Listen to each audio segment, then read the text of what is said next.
Olá, olá pessoal, tudo bem com vocês? Bom, para quem não me conhece, meu nome é Mariana e hoje faremos a leitura do informativo de jurisprudência número 824 do STJ, o Superior Tribunal de Justiça, no material comentado pelo professor Márcio Cavalcante do site Dizer o Direito. Esta é a versão resumida, então caso queira se aprofundar no assunto ou fique com qualquer dúvida, corra no site Dizer o Direito e baixe gratuitamente a versão completa. Bom, pessoal, vamos começar aqui o nosso informativo com o direito administrativo, falando de improbidade administrativa. A suspensão dos direitos políticos pode ser aplicada ao particular que tenha praticado a improbidade com o agente público. A proibição de contratar com o poder público pode ser aplicada ao agente público, mesmo que ele não exerça atividade empresarial. A suspensão dos direitos políticos dos particulares não é medida inócua, pois ela atinge tanto a capacidade eleitoral ativa, ius suffragii, como a passiva, ius honorum. Ainda que a suspensão dos direitos políticos não produza efeito na capacidade dos particulares de serem votados ou de perderem mandatos, impacta, no mínimo, na possibilidade daqueles particulares de exercerem o direito de voto. Além do mais, não se pode excluir a possibilidade de os réus particulares, que atualmente não exercem cargo eletivo, possam se interessar pelo ingresso na vida política, situação em relação à qual a suspensão dos direitos políticos também produziria efeitos concretos. Este último raciocínio se aplica de modo semelhante à sanção de proibição de contratar com o poder público ou de receber benefícios ou incentivos fiscais ou creditícios, pois, embora os agentes públicos, na época da decisão, não desempenhassem a atividade empresarial, nada impediria que, se não fossem os efeitos da sanção, passassem a desempenhá-la no futuro.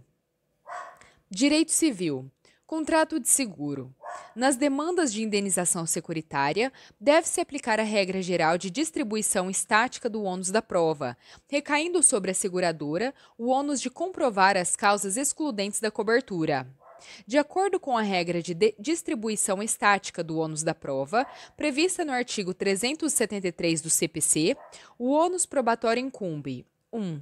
Ao autor, quanto ao fato constitutivo do seu direito, e 2. Ao réu, quanto à existência de fato impeditivo, modificativo ou extintivo do direito do autor. Diante de demanda de indenização securitária em que não há partes vulneráveis ou hipossuficientes e que não incidem peculiaridades relacionadas à impossibilidade ou excessiva dificuldade de cumprir o encargo ou a maior facilidade de obtenção da prova do fato contrário, parágrafos 1º ou 3º do artigo 373 do CPC, deve-se aplicar a regra geral de distribuição estática do ônus da prova. Como consequência, compete à parte autora demonstrar os fatos constitutivos do seu direito à indenização securitária, comprovando a contratação do seguro, o pagamento regular do prêmio e a ocorrência do evento que implicou na perda total do equipamento. Por outro lado, a parte ré tem o ônus de comprovar as circunstâncias modificativas ou extintivas do direito autoral, demonstrando por que aquele evento ou bem que o autor entende como legitimamente segurado não está abrangido pela cobertura. Isto porque, na seara das cláusulas excludentes de cobertura, também deve-se observar a atuação dos contratantes de acordo com a boa-fé na elaboração e interpretação das cláusulas, afastando-se cláusulas contraditórias e evitando-se interpretações que gerem violação à legítima expectativa do segurado. Artigos 757 e 765 do Código Civil. Alimentos. A ausência de vagas no sistema penitenciário, por si só, não justifica a substituição do regime fechado pelo regime aberto no cumprimento da prisão civil decretada com base no artigo 528 do Código de Processo Civil de 2015. Importante: o simples fato de haver carência de vagas no sistema prisional não pode justificar a substituição de regimes, sob pena de tornar letra morta a regra do artigo 528, parágrafo 4º do Código de Processo Civil de 2015, até porque, do contrário, as prisões civis não seriam mais cumpridas mediante a segregação do devedor, tendo em vista que praticamente todas as unidades prisionais do país encontram-se com superlotação de presos. Caberá à autoridade judiciária local, mediante uma atuação dialógica com os demais poderes, buscar meios capazes de gerir a falta de vagas no sistema penitenciário, buscando soluções que se adequem à realidade social, sem perder de vista a finalidade principal da prisão civil, que é a de coagir o devedor a adimplir os alimentos essenciais à sobrevivência digna do alimentado, tal qual recomendado pelo CNJ em seu Manual da Central de Regulação de Vagas. Casamento. A partilha de bens é direito potestativo, que não se sujeita à prescrição ou à decadência, podendo ser requerida a qualquer tempo por um dos ex-cônjuges, sem que o outro possa se opor. A partilha configura um direito potestativo dos ex-cônjuges, uma vez que representa o poder de dissolver uma universalidade de bens, e, assim, modificar ou extinguir uma situação jurídica, independentemente da vontade ou comportamento do outro sujeito envolvido, sujeito passivo. Logo, não há que se falar em prescrição, pois não existe uma pretensão a ser satisfeita, ou seja, não há uma obrigação a ser exigida da parte passiva, como dar, fazer ou não fazer, que são características dos direitos subjetivos e das ações condenatórias correspondentes. Além disso, sendo um direito potestativo ao qual o ordenamento jurídico brasileiro não impôs prazo decadencial, conclui-se que ele pode ser exercido a qualquer momento. Direito empresarial. Falência. O artigo 82-A da Lei nº 11.101 de 2005 não confere ao juízo falimentar competência exclusiva para desconsiderar a personalidade jurídica. O parágrafo único do artigo 81-A da Lei nº 11.101 de 2005 determina que a desconsideração da personalidade jurídica da sociedade falida, para fins de responsabilização de terceiros, grupo, sócio ou administrador por obrigação desta, somente pode ser decretada pelo juízo falimentar com a observância do artigo 50 da Lei nº 10.406, de 10 de janeiro de 2002, Código Civil, e dos artigos 133, 134, 135, 136 e 137 do Código de Processo Civil. Esse dispositivo tem duas finalidades. 1. Distinguir os institutos da desconsideração da personalidade jurídica e da extensão da falência a terceiro. E 2. Padronizar o procedimento e os requisitos materiais para desconsideração, especificamente nos autos do processo falimentar. O propósito do dispositivo não é o de conferir ao juízo da falência competência exclusiva para determinar a desconsideração, mas apenas estabelecer que a personalidade jurídica da sociedade falida somente poderá ser decretada com observância dos requisitos do artigo 50 do Código Civil e dos artigos 133 e seguintes do Código de Processo Civil. Logo, o artigo 82-A da Lei de Falências não confere ao juízo falimentar competência exclusiva para desconsiderar a personalidade jurídica. Direito processual civil. Honorários advocatícios. Se a plataforma de comércio eletrônico cumprir a tutela de urgência sem ofertar oposição à pretensão do autor, ela não deverá ser condenada a pagar honorários advocatícios. Caso hipotético. João é um inventor que patenteou um novo tipo de molde.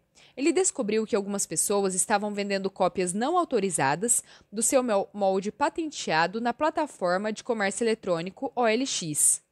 João notificou a empresa para que não permitisse as referidas vendas e fornecesse os dados dos vendedores, mas não obteve resposta. Diante disso, ele ajuizou a ação de obrigação de fazer em face da OLX.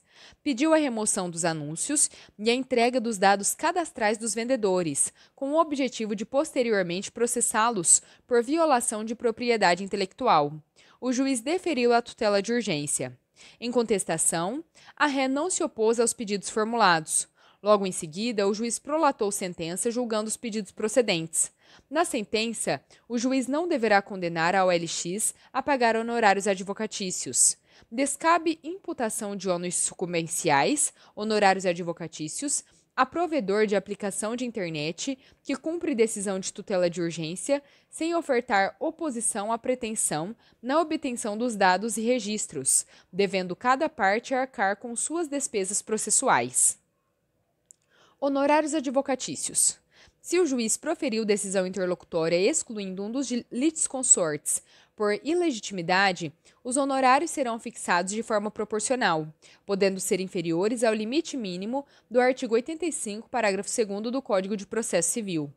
Na hipótese de exclusão de apenas um dos litisconsortes da lide, o juiz não está obrigado a fixar, em seu benefício, honorários advocatícios sucumbenciais mínimos de 10% sobre o valor da causa, devendo a verba ser arbitrada de forma proporcional. Recursos. O rejulgamento do recurso de apelação, na mesma sessão que acolhe os embargos de declaração, sem a devida notificação prévia para sustentação oral, configura cerceamento ao direito de defesa e ao contraditório, ocasionando a nulidade do julgamento. Caso hipotético. A associação ajuizou a ação contra a União e a construtora Alfa. Em primeira instância, o juiz federal julgou o pedido procedente. A empresa Alfa interpôs apelação. O TRF designou sessão de julgamento para apreciar a apelação, mas intimou os advogados errados da associação.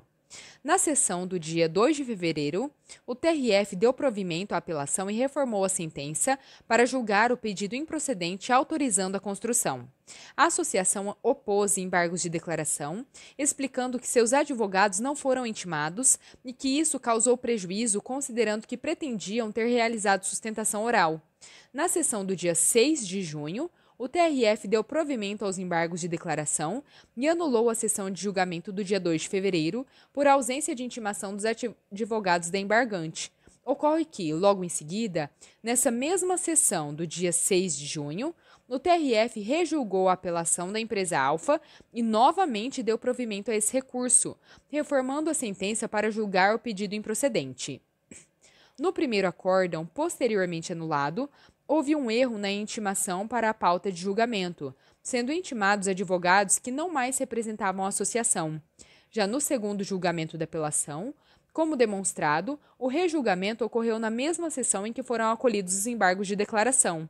Assim, é inegável que a forma como o julgamento foi conduzido na origem resultou em grave violação aos princípios constitucionais do contraditório, da ampla defesa e do devido processo legal.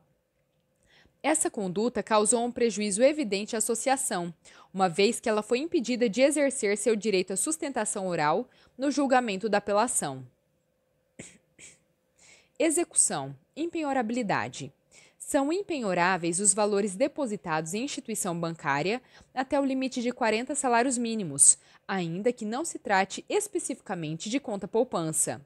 Serão automaticamente impenhoráveis os valores mantidos em caderneta de poupança até 40 salários mínimos. Porém, outros depósitos podem ser assim considerados até o referido limite de salários mínimos, se tiverem características e objetivos similares ao da utilização da poupança.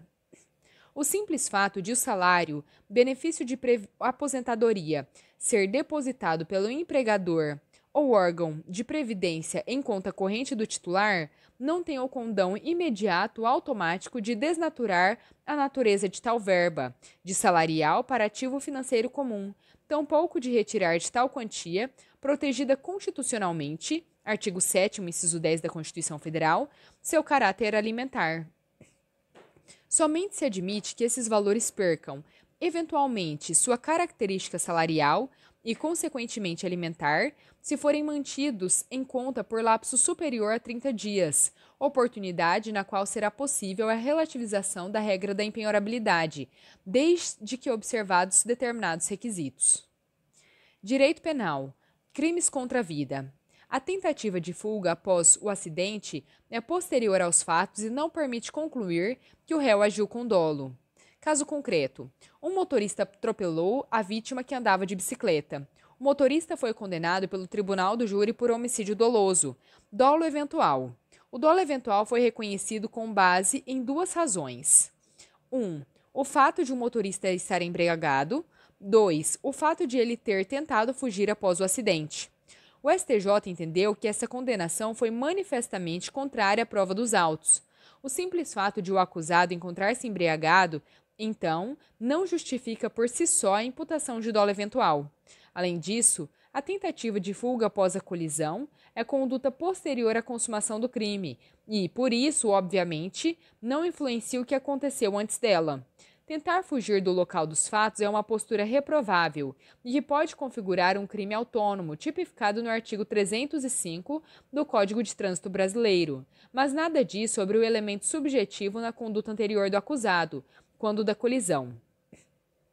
Dessa forma, o único fato efetivamente comprovado, que é a embriaguez do acusado, é por si só insuficiente para comprovar o dolo em sua conduta. Lei Maria da Penha.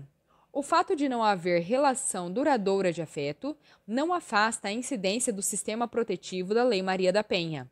Importante: a violência contra a mulher provém de um aspecto cultural do agente no sentido de subjugar e inferiorizar a mulher, de forma que, ainda que o envolvimento tenha se dado de modo efêmero entre a vítima e o ofensor, não é possível afastar a ocorrência de violência doméstica praticada contra a mulher.